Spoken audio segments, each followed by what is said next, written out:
Au directeur général du COSEC, Mamadou Ndione, qui, on peut dire, représente l'État. J'imagine que, M. Ndione, vous allez forcément dire que les signaux sont au vert. Mais sur quoi vous vous basez effectivement pour dire que 2019 a été une année positive? Oui, je vous remercie, je remercie mes collaborateurs. Je pense que les chiffres, on ne les trafique pas. Les chiffres sont validés par la NSD, mais également par les partenaires techniques et financiers. Aujourd'hui, que disent les chiffres? Et ça ne va certainement pas plaire à l'opposition. Mais au Sénégal, les chiffres disent quoi? De 2009 à 2013, une croissance moyenne de 3%. 2009-2013. 2014-2018, une croissance moyenne de 6,6%. On a plus que doublé la croissance du Sénégal depuis la mise en œuvre du plan Sénégal émergent en 2014. Ça, c'est béton. Ce n'est pas discutable, c'est béton, parce que c'est validé par la NSD, mais également par les partenaires techniques et financiers, y compris le FMI et la Banque mondiale. Si on en est arrivé là, dans cette première phase du PSE, c'est parce que le choix était bon. C'est un choix de mettre l'accent sur les infrastructures, de mettre l'accent également sur le secteur agricole, ce qui a permis donc d'en arriver là. Ça veut dire donc qu'aujourd'hui, en 2019, le Sénégal se porte largement mieux. Le Sénégal se porte largement mieux parce que tout simplement, la croissance dont on parle était accompagnée par une maîtrise du déficit. Ne l'oublions pas, en 2011, le déficit était de 6,7%, qu'on a ramené à fin 2018 à 3,5% et qu'on va ramener à fin 2019 à 3%. Mais également, tout ça s'est fait dans le cadre global d'une maîtrise de l'inflation au Sénégal. Concrètement, ça c'est à l'échelle macro. On m'a parlé tout à l'heure de la dette. Je pense que le dernier rapport, n'est-ce pas, des institutions de notation, validé également par les partenaires techniques et financiers, a montré que sur les 54 pays africains, je dis bien sur les 54 pays africains, le Sénégal fait partie des 5 pays à risque de surendettement faible. N'est-ce pas? Ça c'est béton aussi. C'est sur la base des rapports qu'on a dit que parmi les 54 pays africains, le Sénégal fait partie des bons élèves en termes de ratio endettement sur PIB. Aujourd'hui, les critères de convergence de l'UEMOA nous permettent d'aller jusqu'à 70%. Nous sommes à moins de 55%, nous sommes à 52% concrètement. Ça, c'est béton également. Une dette peut s'analyser sous ce rapport-là, sur la base de cet indicateur. Mais une dette également peut s'analyser d'un point de vue opportunité de la dette. À quoi a servi la dette? Si c'est pour des infrastructures, si c'est pour décloisonner le pays, c'est une bonne chose. C'est bien de s'endetter, mais il faut savoir bien s'endetter. Bien s'endetter. Au-delà de ça aussi, il y a les ratios, n'est-ce pas, de solvabilité, de liquidité, rapport entre les recettes d'exportation et la dette.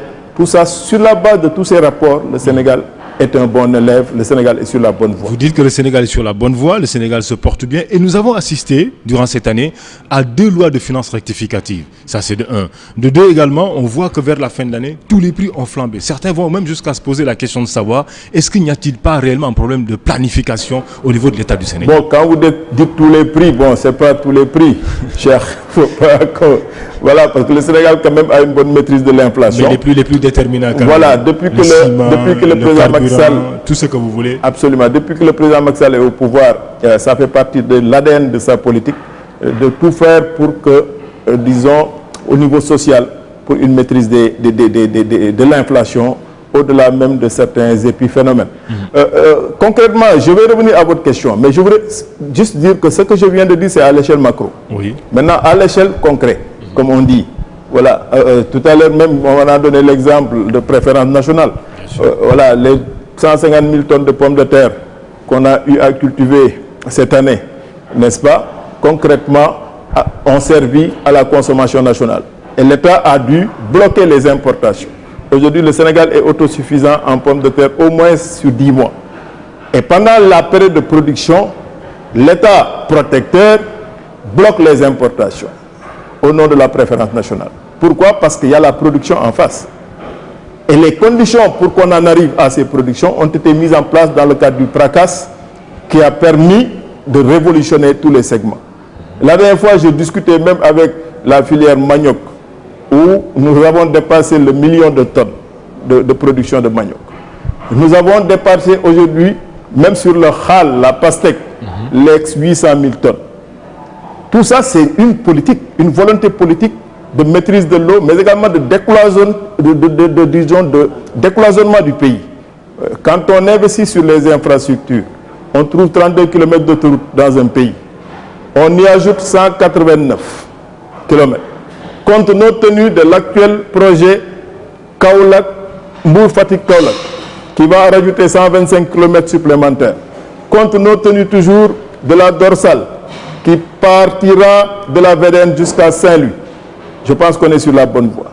Quand on multiplie par 3 le nombre de ponts trouvés dans un pays, on est sur la bonne voie. Aujourd'hui, la Transgabienne, pour aller à Ziguinchor, tu fais 5 heures. Tu peux prendre l'avion, tu as 2 rotations le matin, 2 rotations le soir. Sénégal Air Sénégal SA, parlons-en un peu. Nous sommes sortis de ASI, Air Sénégal International, un modèle arrimé sur le Royal Air Maroc. Ensuite, nous sommes tombés sur Sénégal Airlines, 0 avion, uniquement des affrétés, l'ancien régime. Aujourd'hui, nous avons 6 avions en propre qui appartiennent à Air Sénégal, avec comme actionnaire unique l'État, quittant la main au secteur privé. Aujourd'hui, le secteur privé national, l'État lui a tendu la main pour venir être actionnaire dans une société mise en place par l'État à travers la CDC, n'est-ce pas, Caisse de dépôt et consignation, qui a déjà 6 avions et 8 avions commandés dans le cadre d'une MOU pour renforcer la flotte. C'est parce que le secteur privé également était un peu frileux parce que le secteur privé a vu ce qui s'est passé par le passé. Oui, mais par le passé, le modèle n'était pas bon du tout. Aujourd'hui, le modèle est bon et je sais que le secteur privé va saisir la balle au rebond. C'est juste pour donner des exemples concrets. Aujourd'hui, quand on multiplie par 2 le nombre de villages électrifiés dans un pays, on est sur la bonne voie. Quand on trouve un pays où il y avait 500 mégas de capacité installée, utilisée à 56%, avec des délestages à n'en plus finir, on multiplie par 2 ce nombre de capacités installées. On passe de mégas à gigas. Maintenant, avec le président Macky Sall, on peut parler de gigawatts. Avec la hausse du prix de l'électricité. Giga maîtrisé à 96%. On est sur la bonne voie, mais le coût de tout ceci, la volonté politique qui consiste à aller vers le milieu rural, il faut une solidarité collective.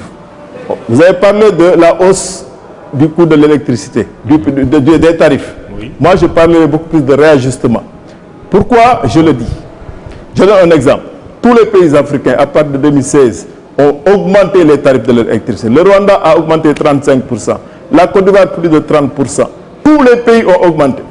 Au moment où tous ces pays ont augmenté, le président Macky Sall a bloqué les tarifs pendant 5 ans. Il n'a pas augmenté 1 franc sur les tarifs d'électricité. Bien au contraire, en 2017, il fait une baisse généralisée comprise entre 4 et 10%. 2017. 2019, qu'est-ce qui se passe? Réajustement tarifaire qui ne touche pas 54% des revenus les plus faibles. Les Sénégalais qui payent entre 0 et 15 000 francs ne payent pas plus cher. Les Sénégalais qui payent entre 15 000 et 25 000 francs vont payer 6% de ce qu'ils payent. 6% de 25 000, c'est 1 500 francs. C'est 1 500 francs qui vont s'ajouter à la facture du Sénégalais qui payait 25 000. Et pourtant, on dit que les factures ont doublé. Hein. Nous, on a fait des reportages, mais les consommateurs se plaignent pour dire que leurs factures ont doublé, sont passées du simple au double. Il ne faut pas qu'on cède à la propagande, à la mauvaise propagande.